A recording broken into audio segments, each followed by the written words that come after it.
Cum faci imaginea mașinii din MMI să arate din așa în așa?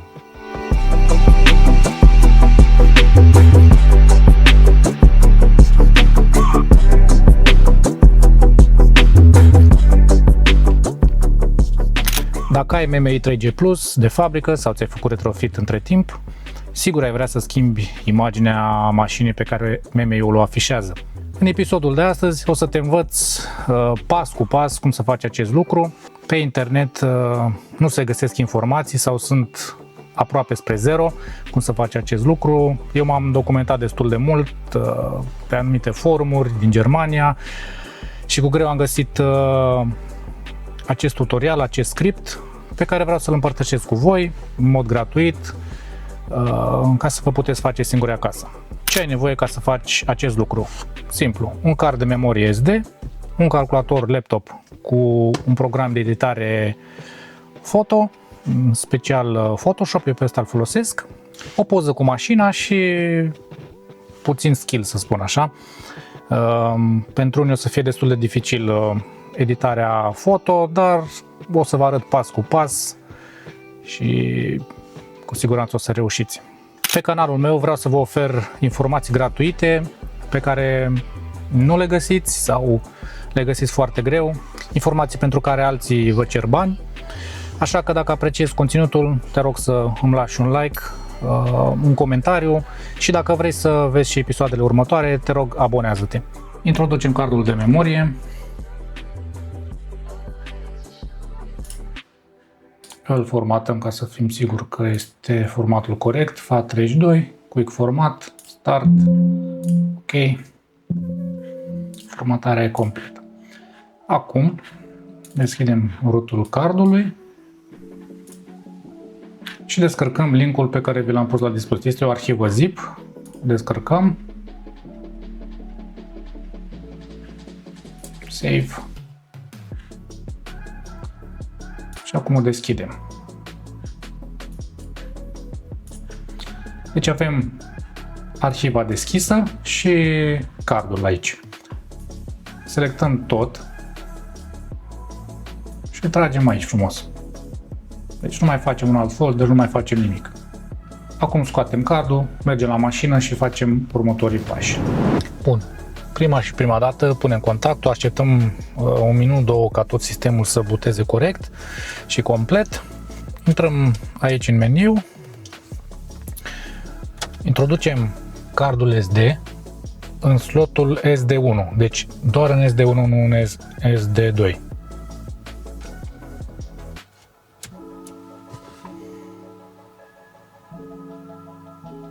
Așteptăm câteva secunde. Mi s-a întâmplat cu un anumit card să nu meargă din prima, să-l introduc de mai multe ori până să apară acest ecran de start. Deci trebuie insistat.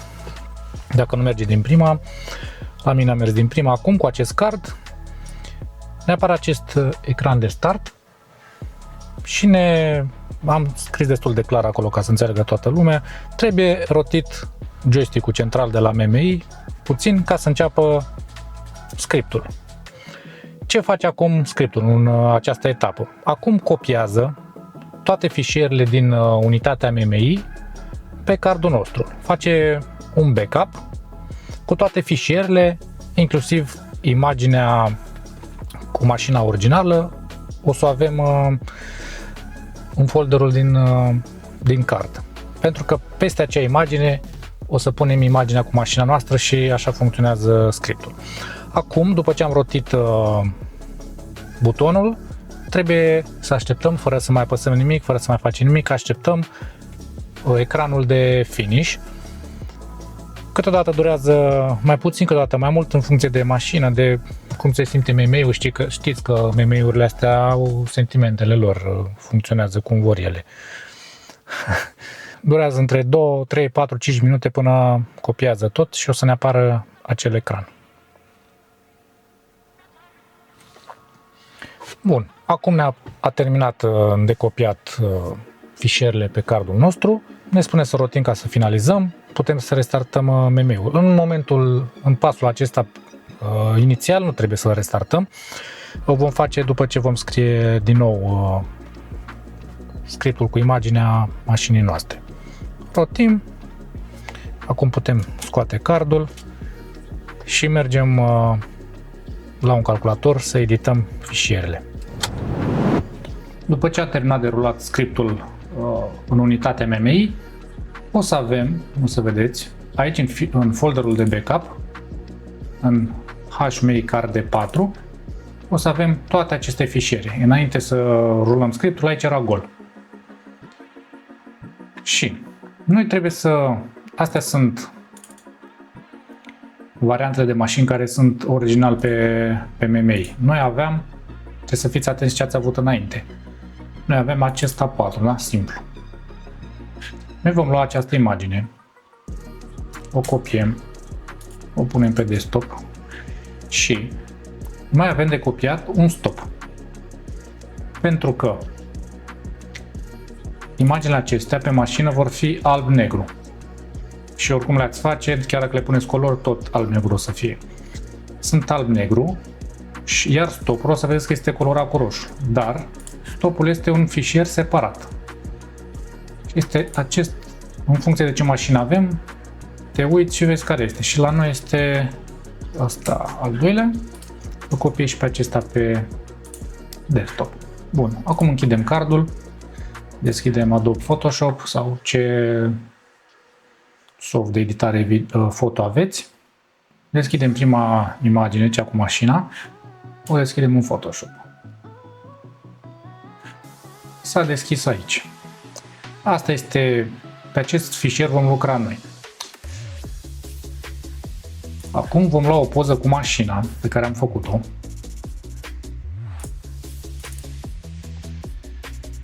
Imaginea aceasta trebuie editată, trebuie întâi decupată, adică trebuie să fie mașina fără fundal.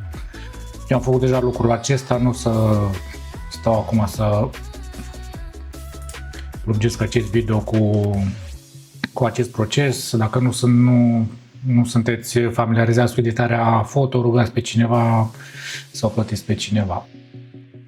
Eu am făcut aici, am decupat mașina, am corectat puțin anumite aspecte.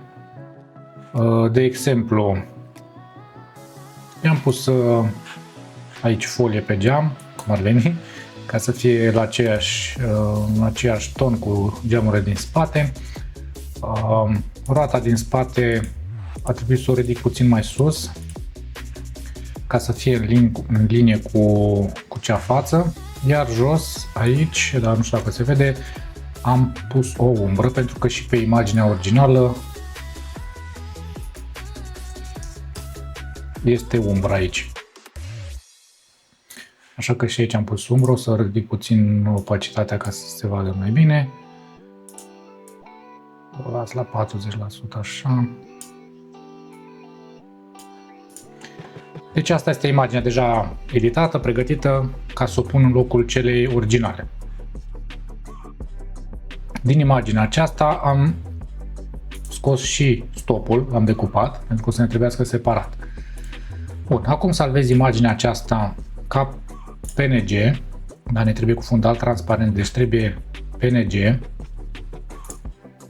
O las așa cu denumirea asta, nu contează, momentan. Și stopul, la fel. O să-i pun stop în PNG. Bun, acum le avem. Și o să lucrez peste imaginea aceasta pe care am copiat-o înainte, dar nu lucrez direct pe fișierul din card, ca să nu am vreo surpriză. Iau mașina mea, o pun peste și va trebui să o scalez în așa fel încât să fie aproximativ cu mașina veche. Mă refer la dimensiunea, vedeți, imaginea originală cum este făcută, e cumva fotografiată de undeva de sus, de la un etaj, de pe o scară. Dacă aveți posibilitatea să o faceți identic, este și mai bine, dar cum am făcut-o eu, este aproximativ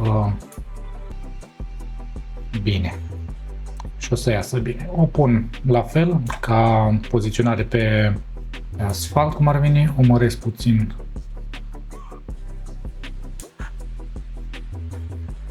O să-i dau și ok, o să vadă mai bine.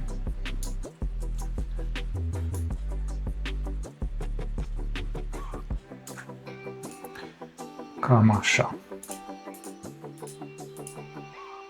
Bun, acum o să iau stopul original. Să văd cum vine. Aici e un pic mai dificil cu stopul, pentru că nu știi poziția. Să pun peste cel original, deci cam așa vine peste mașina originală, da? Asta e stop. Eu acum fac doar o probă, nu știu dacă înțelegeți. Nu o să salvez peste aici stopul, pentru că trebuie separat. Acum iau și stopul meu.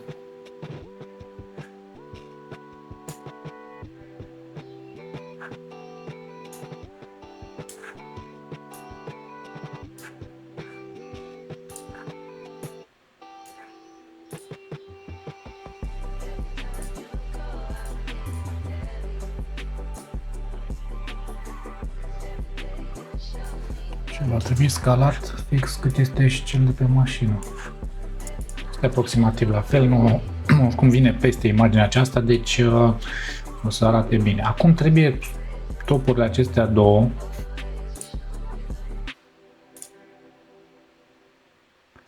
nu știu cum să vă explic. Acum că l-am poziționat unde trebuie, voi luați topul original, îl deschind într-un fișier separat. Măresc un pic.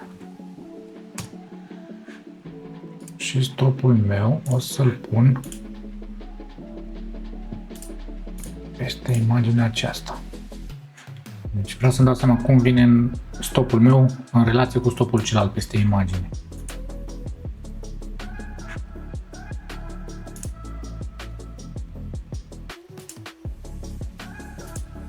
Ar trebui să fie cam pe acolo. Cam asta e. Scot ambele stopuri, las doar mașina mea, mașina originală. Aici la stop scot stopul original, las stopul meu în poziția aceasta și salvez din nou, export, PNG, o să salvez peste stopul normal. Am rezolvat cu stopul, să spunem. Iar aici, și aici suntem aproape gata. În momentul ăsta nu mai mutăm mașina sus-jos pentru că stopul l-am pus într-o anumită poziție aici ca să vină peste cel original. Deci mașina o voi lăsa așa, nu uitați să scoateți mașina originală, lăsați doar mașina voastră fără stop.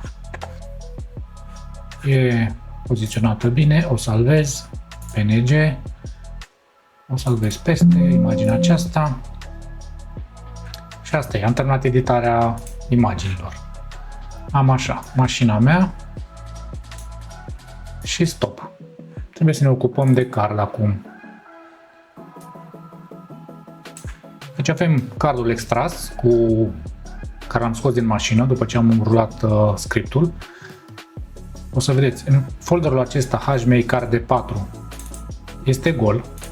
Intrăm în backup și aici avem aceste imagini. Da? Noi am extras aceste două imagini.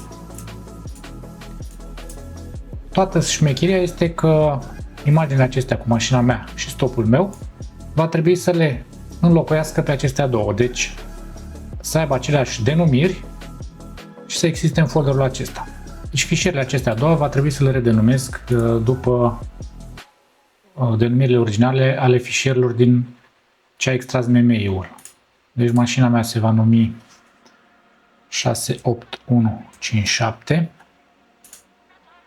și stopul se va numi 68141. Da? Deci nu trebuie să greșiți astea, mare atenție, nu le greșiți, pentru că dacă le înlocuiți cu alt nume care nu există de aici sau cu un nume de la altă mașină care nu a fost original înainte, nu o să se schimbe. Deci mare atenție.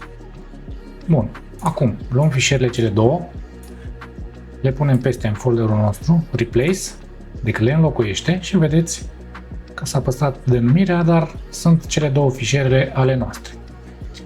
Bun, deci încă suntem pe card, da? Acesta este cardul. Acum, toate aceste fișiere le selectăm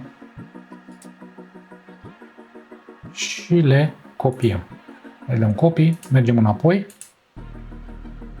și pe rootul cardului, unde este HMI card de 4, intrăm în el și umplem acest folder, dăm paste. Deci, practic, fișierele nu mai sunt în folderul de backup, ci sunt în folderul acesta de pe cardul principal, de unde scriptul va scrie de data aceasta. Deci va scrie peste ce este în sistem, în sistemul MMI. Îi dăm replay și la asta. Cam asta este toată procedura. Avem pe card, mai verificăm o dată să fie pe card în folderul acesta, să fie imaginea noastră.